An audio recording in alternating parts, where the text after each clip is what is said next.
গুনাহ আমলনামায় যে গুনাহগুলো আছে এগুলো মিটে যাবে যদি কেউ বেশি বেশি দরুদ পাঠ করে। একজন সাহাবী রাসূল সাল্লাল্লাহু আলাইহি ওয়াসাল্লামকে বলেছিলেন, ইয়া রাসূলুল্লাহ, আমি আমার দোয়ার মধ্যে কতটুকু দরুদ পড়ব? আমি কি 4 ভাগের 1 ভাগ দরুদ পড়ব?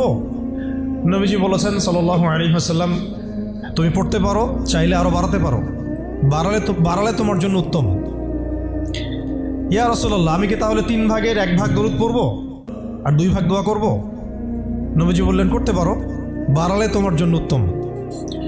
ইয়া রাসূলুল্লাহ, আমি কি তাহলে অর্ধেক দরুদ পড়ব আর অর্ধেক দোয়া করব? নবীজি বলছেন, বাড়ালে উত্তম, চাইলে করতে পারো। ইয়া রাসূলুল্লাহ, আমি কি তাহলে সারা আমার পুরো দোয়াটাই শুধু দরুদই পড়ব আপনার উপরে? তখন নবী সাল্লাল্লাহু আলাইহি ওয়াসাল্লাম বললেন, যদি তুমি এটা করতে পারো তাহলে তোমার কোনো গুনাহও থাকবে না, কোনো দুশ্চিন্তাও থাকবে না। এই যে কোরআন এবং সুন্নাহর দাওয়াতটা পৌঁছে দেন মানুষের কাছে, দাওয়াতেই কাজ করেন ভাই, সময় নষ্ট করেন না।